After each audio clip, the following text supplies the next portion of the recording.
Hello and welcome to this special 50th episode of 10 Lessons It Took Me 50 Years to Learn. We're very excited to bring this to you today, and I am not going to take up any more of your time. I'm just going to pass over to the rest of my esteemed hosts so they can introduce themselves. And let's start with our newest host to 10 Lessons, Diana White. Hello, everybody. I'm Diana White. I am the CEO of Chandler Innovations Incubator in Chandler, Arizona. I also have a myriad of other titles, but we'll save that for another day. Great. My name is Siebe Van Der Zee. I have the easy name, and I'm involved in global executive search and performance coaching. Very happy to be part of this podcast, and obviously, as we talk, we'll find out more about each other. My name is Jeffery Wang, and I'm the founder of the Professional Development Forum. I'm very excited to be part of this team, and certainly excited for what we're about to achieve together. And I'm Robert Hossary. In a nutshell, I'm a father, a husband, a son, a brother. I've been a CEO, I've been a regional vice president, I'm a consultant, I'm a chair, I'm on a board of directors. Basically, I've done a lot of shit, and I'm still here. Well, one thing that we've all got in common is that we are all here to share what we have learned and to share our experiences with you. That's what this is all about. So welcome to our 50th episode, and thank you again for tuning in and being with us. I'd like to also quickly take this opportunity to acknowledge the rest of our team, Dr. Duff Watkins, who is also one of our hosts. Duff can't be with us today, but we've also like to thank the behind the scenes people, the people that actually help make this all happen. Wang, thank you, Yi. Ryder Antwi, thank you, Ryder, for everything you've done from the very beginning. And Joshua, I've got to get this right, Ntanu. Thank you, Joshua. Okay, so we've been doing this show now for 50 episodes, and you have loved it. You've written to us. You've told us stuff that you've enjoyed. You've told us stuff you haven't enjoyed. And we're going to share some of that with you today. And hopefully we want you to keep doing that. Let's start off with some comments we got. We had Steve Zylstra on as a guest, and John Coop wrote to us after we did that. Great interview, an amazing concept, interviewing smart business owners that have acquired more than knowledge. They've acquired wisdom. Thank you for sharing this wisdom with us. I just joined the Arizona Technology Council, and it's good to see that the top of this organization is passionate yet humble. And great questions, Siebe. John says you pose some great questions. I mean, that's great praise. And Steve was a great guest too. He had some great lessons. Here's one for you, Diana, from Sophia Lovazis. Thank you for sharing these life lessons. Very informative and allows me to self-reflect. This is on the episode that Siebe interviewed you for us, Diana. But that's an important point. What we do helps you think about how these lessons apply to you and helps you self-reflect. That's really what it's all about. We'll discuss these in a moment. I just want to share one or two others, if you don't mind, people, before we go on. We have Ralph Romulus Frondoza. This is on an episode that we did with Guillaume Lucci. True grassroots personal relationships. Hire the right people, and then you, as their manager, make them successful. This is golden wisdom, says Ralph. I agree. It is. Okay, this is a bit self-serving, but Grant Brown wrote a comment on our wisdom episode. I enjoyed this episode, a philosophical question to pose, and good points put forward by all speakers. But you, Robert Hossary, you, sir, are as wise as Yoda. Well, what can I say? What can I say? There's a reason why I put this on here. Very wise you are. I won't do it. We have a few others. I'll get to them later, but one that I'll just throw to you, Diana, because we've discussed this and I just want to get your reaction on camera. Wanda Costin, great, thoughtful, and encouraging advice. This is for your episode with Siebe. Tell us a bit about Wanda. Oh my goodness. So everyone, Robert is trying to get me to run my eyeliner and cry. It will not No. happen. Dr. Costin, Dr. Costin is an amazing, amazing woman. And I met her when I was on the Northern Arizona University campus, and she became, I feel like one of my greatest mentors. And one of the reasons why she was so pivotal for me is because she gave me the truth. And sometimes it wasn't in my favor, but it was what I needed to hear. And she was so wise and is so very practical and fun, and broke my heart when she took another position in Canada. That's not just a jaunt, right? You can't just pop over. But I was totally surprised that she had watched my podcast. And for someone that I think, she's a West Point graduate, she's an amazing woman. I think that she is what I aspire to be. And she's saying that she learned things from me. So you can't get any better than that. But isn't that wonderful? Isn't that what we're all about? Absolutely. So we have people who tune into this show who are themselves potential guests, but even they are learning something from us. And you've got to appreciate the fact that what we are doing is making the world a better place, lesson by lesson. So there's a comment here that we got from Moses Koyabi, and I love this because Moses made me actually go and Google what the hell this thing was, because I didn't understand his comment. So, wisdom is like the baobab tree. No one individual can embrace it. Thank you for this session. I walk away a little wiser after touching your baobab tree. So originally I looked at it and I went, it's not something I would say. But when I checked out what the baobab tree is, and if you haven't, please go and have a look. It's one of the largest, it is the largest tree in the world. And as he says, no one individual can embrace it because there's no way you're going to get your arms around it. And Moses is spot on, because wisdom is like that. There is no all-encompassing wisdom, but there are little bits of wisdom, and you can only touch certain bits at a time, and that's what we're doing. So thank you, Moses. I really, really like this analogy, and we are now wiser for touching your baobab tree. That still doesn't sound right. That doesn't sound That right. still doesn't sound right. But there you go. So any comments on any of these so far? What I love about these comments and these guests and the episodes that we've had is just how international our episodes are, in that, you know, there is so much different sources of wisdom that we're drawn from. I mean, from anything from Native American to, you know, Indian immigrants to America, or all the way across into Australia. And, you know, we certainly have that Dutch influence sprinkled throughout the episodes.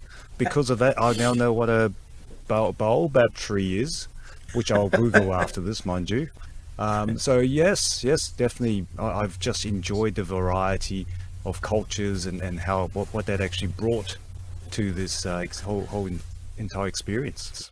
Yeah. What do you reckon, Siebe? Well, what I find interesting as I learn more about our guests is that there is typically a second or a third story attached to these individuals. It's one thing to say he or she is successful in this particular industry or category, but then you learn, and that happens, I guess, to many people, not all, that they are also involved in other activities that are quite impressive.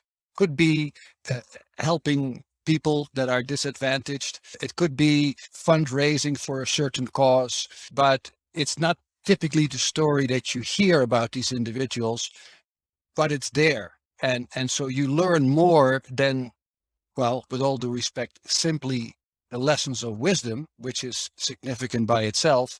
But then there is the additional story of the individual. And I can think of many people that we have had as a guest.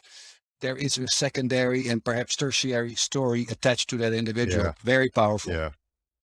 Diana, what do you think of these comments? I think the comments are amazing. I think that when you put something out there, whether, you know, it's a piece of yourself or you're the host and you're trying to bring forth the best wisdom possible. To get that feedback and those comments and questions shows the engagement, and it almost as if you're having a conversation with another person and they talk back with you, you're being heard. Yeah. Well, we're having a conversation with the world and they're talking back to us and they're telling us that we hear you. I think that's amazing. I couldn't agree more. I mean, we're heard in over 60 countries around the world so far. It really is wonderful that we've got listeners in so many countries and they're writing to us. I agree with you. I'll just read a few more of these. Susan Watts, hands down the best episode yet, and they're all outstanding. She's talking about the Vikas Tiku episode. Yeah. I found myself listening and wishing I had the opportunity to work for Vikas. Well, Vikas, if you're listening, Susan Watts wants a job. Give us a call, we'll put you in touch. But she's right. I mean, his leadership style came across so clearly in that interview. But more than that, the fact that someone listened to a leader of an organization and said, that is the type of person that I want to be with. She heard his lessons. She understood his character. That's wonderful. Another one for Diana. 2 words from Deborah of Friednash. Love it. Yes. There you go. And here's one from one of our guests, so Bill Guy. So William Guy, he's following us. Bill, I know that you're listening or watching this. So thank you for being a guest. Thank you for helping us launch this thing as one of our first guests. But Bill has a comment here, and I want to discuss this with you. I hope this borrowed wisdom, he says, I hope this borrowed wisdom helps others in the knowledge they need to make the world a better place. Now, I love that comment. Wow. 1, because of the humility, and 2, because he's so spot on. But, that's what we're trying to do. And what I've heard from, and I'd like to also pose this to you, Diana, but what I've heard, and Jeff and Siebe can elaborate before you answer, what I've heard from a lot of guests that we've had is, thank you. Thank you for giving me the opportunity as a guest to put my thoughts down, to consolidate the things that I truly believe in, or at least 10 of the things I truly believe in. Gentlemen, what do you think before Diana answers? Jeff, go ahead. All right. Yeah, absolutely. I couldn't agree with you more. So many of my guests, for them, it's the first time they've actually sat down, took stock of their life, reflected on their life, and is able to give back, the wisdom they garnered from their lives. And certainly, I think through the experience, they enjoyed it immensely because they realized that this, like you said, Rob, was something that we were truly, truly passionate about. And I see that flow through so many of these episodes. There are certainly lessons that me personally resonate very, very strongly, as it took me the same amount of time to learn, and all throughout this whole experience, I'd be listening to episodes and telling myself, kicking myself, thinking, God, I wish I knew this 20 years ago. And I guess in some respects, that is the reason why we're all doing this, because we all wish we knew this. And somebody listening out there actually are getting it 20 years before they would have otherwise learned some of this stuff. So that is why we're doing this. Yeah, I fully agree, Jeffrey, with what you're saying. I've had multiple guests that after the recording came back and said, that was a good exercise for me, for them as a guest. And one individual I have to think of, I actually recorded the podcast while he was on a yacht in the Mediterranean on a Saturday afternoon. He was out on vacation with his family, and he made an effort to be the guest. But what really stuck with me is that afterwards, and again, I'm thinking, well, this is now, well into the evening in the Mediterranean in Europe. He sent me an email message expressing exactly what we're talking about, how helpful it was to him and how much he enjoyed thinking about his 10 lessons. Because we can say, 10 lessons, that's easy. How many do you need? 20, 30? But if you really sit down and say, okay, I'm going to present this to the world as we do, yes, it takes some time. You want to think it through, and it comes back, and that in a way came as a surprise to many of us, as something that they appreciate. We appreciate it. The audience appreciates it, but the guest typically appreciates it as well. And that was a very nice additional benefit that we got out of it. Now, we've all been guests on this, and audience, you haven't heard Jeff or my episode because they're coming. But Diana, as a guest, how did those 10 lessons make you feel when you had to put them down? How did you feel doing that? Well, it was easy to come up with the lessons. They're more mantras for me than lessons. So it was easy to come up with them. I will tell you, when I left retail and I went into this new path, new career, we had a guest that talked about you'll have several careers in your lifetime, right? Yeah. When I went into this new career, it put me in the spotlight a little bit, and I'd been interviewed on the news. I'd been on other podcasts, so many different things. And man, it was cringeworthy. I didn't even want to look at it. I didn't want to hear it again. Let's just get this over with. And one, it makes a difference that Siebe made me so comfortable. But when I went back to review it again, the narcissist that I am, because I have to look at it several times, right? One of the things that I realized is my confidence, my demeanor. It all came from the fact that I truly, truly believe in and abide by those rules. I wasn't making anything up. That was my life. That is me. Those examples were from my real life. And it was so easy and it was so comfortable. And I don't cringe when I watch or listen to my episode, because it is, I think, the truest reflection of me that I've ever seen to date. So it was powerful in one sense to be outside of myself and look at that person on the screen and say, wow, she truly does have something to impart. And that confidence can't be taken away once given. So I love it. That's wonderful. That is what we're all about. And you're right. Your episode was wonderful. You, the rest of our guests, are authentic. And that's what we do. We talk to, as Siebe put it at the very first episode, we're going to talk to interesting people about their interesting experiences, and that's what we're doing. There's no sales gurus who are going to show you techniques and tricks and tips. They're going to tell you, as Jeff said, what you should know and what you wished you would have known when you were younger. Oh, look, thank you, Diana. Thank you, everyone. That was really, really good. I want to move on to questions that were posed to us. But before we get to there, I personally am curious. I'm going to ask you to limit your answers to maybe one.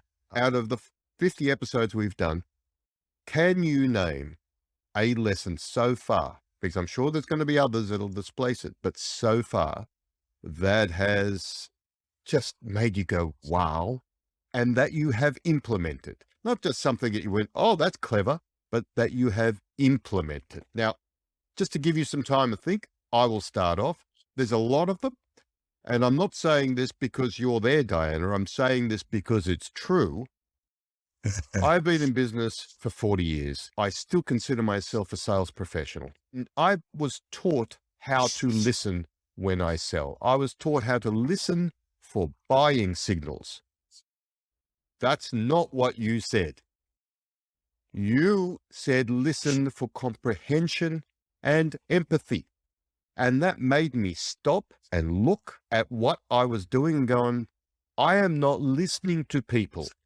I am trying to sell them something. That's what I was taught to do. So thank you, Diana. I now listen for comprehension. I listen to understand what is being said to me and not what I can use against you to sell you something I want.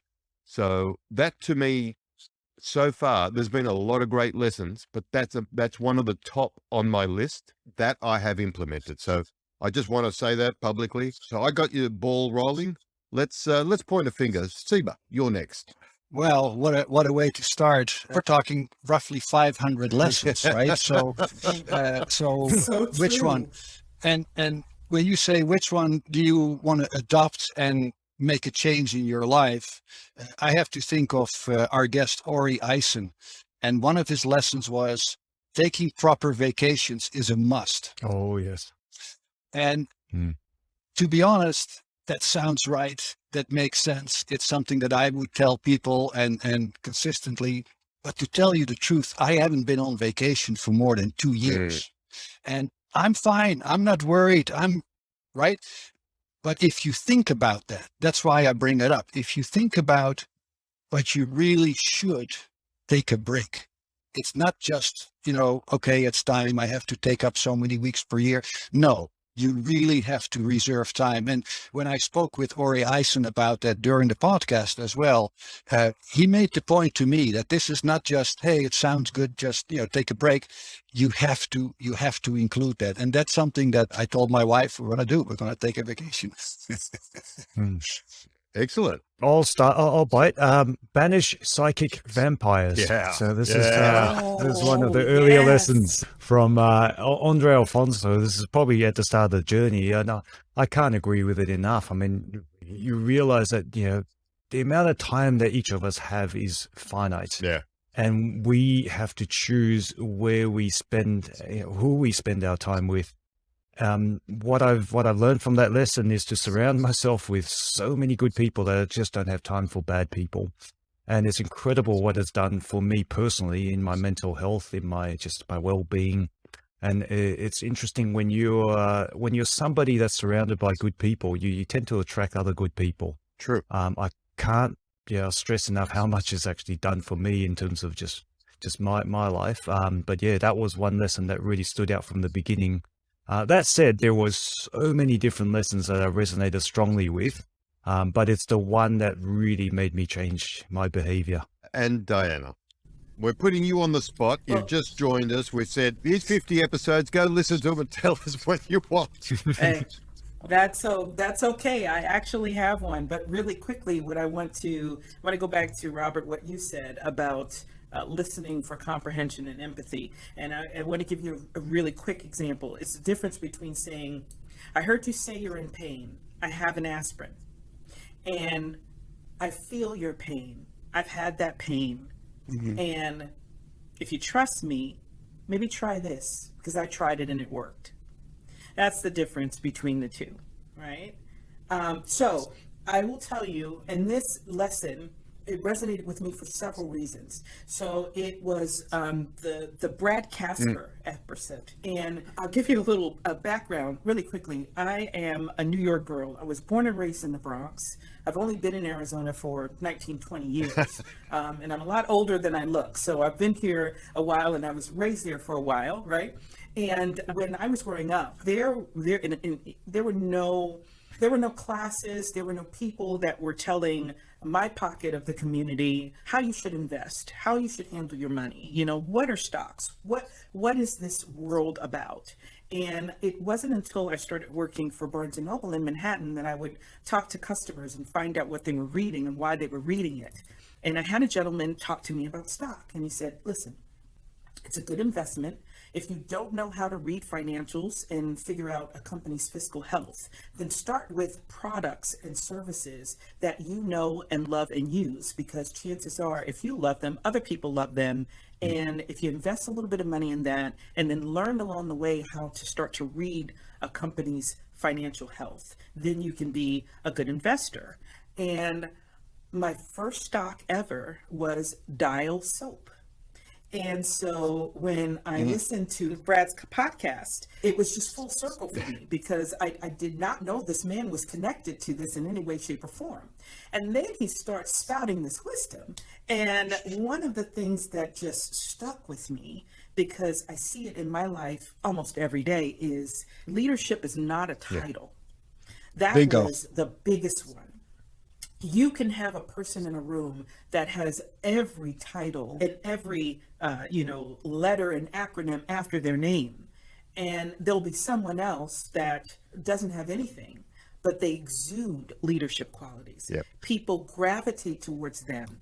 That is what has happened to me throughout my life. And to this day, I will still be in a room. I did a podcast one time years ago. The soundbite that she used was me being glib and saying something to the effect of, why are you bothering me about this? I'm sitting here trying to eat my bagel. Can I just eat my bagel, please? But that is the thing. People can sense when someone isn't afraid to take charge or to give advice or to help chip in to make a solution, right? And I got chills when he said it, because I said that is so true. That is my life, and it's not even something I have to implement. It's on me. It's being impressed upon me just about every day. So that's my takeaway. That's great. I don't think any of us would disagree with anything that any of us have just said, because I think, Jeff, you said it. These are all powerful lessons that we got out there. And there's more to come, ladies and gentlemen. We've got more wonderful guests, more academics, more great, successful business people, more journalists, more authors, all of this to come. So make sure you do subscribe to us and keep sending in these comments, keep talking to us, and we will respond. I would like to finish up now just by posing some of the questions that we received from our audience regarding some of our episodes. These aren't very flowery and very complimentary, but they do deserve an answer. So this one is for Siebe. It's actually for you, Siebe. It's for your episode. And Ralph Joseph asks, how do I get over it when I keep getting knocked back for job interviews? LinkedIn is full of motivational posts about not giving up. It's not that easy to get over it. I try, but it's hard with every knockback.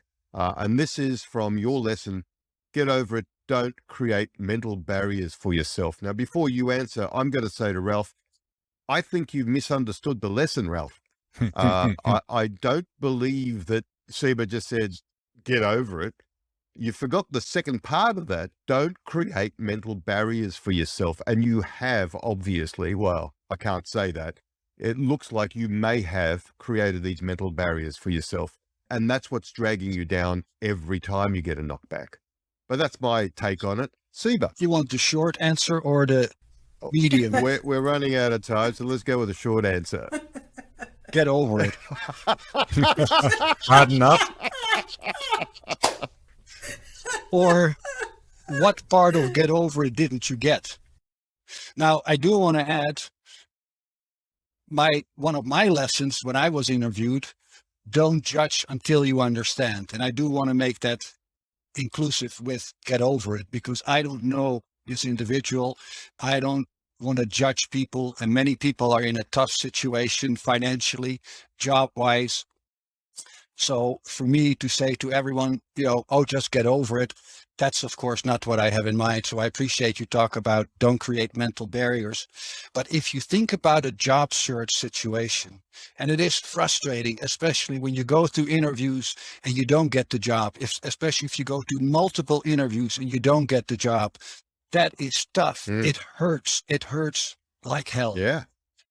At the same time, for me as a recruiter and trying to be supportive, I have to tell people to get over it. Perhaps you were not the right fit for that job. Perhaps you didn't present yourself in the right way. There are ways to make adjustments, and that's part of getting over it. It doesn't mean forget about it, but what can you do the next time to be more successful? And there could be so many elements, and that's not something we want to get into right now.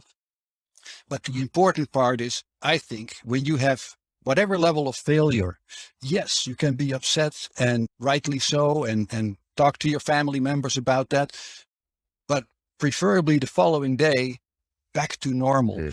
If you have success and you are in business and you have a great success transaction, yes, you celebrate and you enjoy that again with your family and your colleagues, but the following day, get back to normal, because you're supposed to be successful and you will run into situations where unfortunately you're not successful. So here I go, don't lose hope. But ultimately, and I learned this in a way, the tough way, get over it. But I mean it in a constructive way. Thank you. No, you do, and I think that's a great answer. Look, we've got a few, but we are running out of time, so I'm going to jump straight into the one for you, Diana, because I think this is an important one. So Gerald Garrard has emailed us saying, giving ultimatums at work isn't a good idea. This advice is pretty radical. Now, he was talking about your lesson, be prepared to walk away and be prepared that no one will stop you. I think he, again, like Ralph, I think he has misunderstood your lesson. I feel like it's very rare that somebody misunderstands, right? They hear something from their own prism, their own lens. Good point. So they understood it, right? But they understood it from their own life experiences. And from my life experiences, what I have discovered is first of all, everybody is disposable. Everybody. I mean, I really hate to say this, but there's never going to be a time where you say, oh, how will we go on without this person, right? There's somebody else to take your place, right? And so if you're in a situation in the workplace where we spend so much time, where things are not ideal for you personally, for whether it doesn't align with your own values, whatever the case may be, you have the opportunity to talk to someone, right? First, you talk it out. I'm not saying that you say, oh, this is for the birds. Let me just pack it up, take my stapler and go. Try to have a conversation. But if you know that nothing's going to change and you're still going to be feeling the same way, you need to take action. And the action is not going to be change or I'm walking. Because 9 times out of 10, they're going to help you pack your bag and help you tie your shoelaces, right? What this is you have to be responsible for your own decisions in your own life and your own happiness and fulfillment. And if that means that you need to make a plan A through Z, if this doesn't work out, then prepare, make your plan. But don't use your job or your relationship or your money or your power as leverage. Because it won't work. Even if it works at that moment, it's not sustainable. That is so true. Look, ladies and gentlemen, life is a choice. You choose every path you take. It's your choice. It's within your power.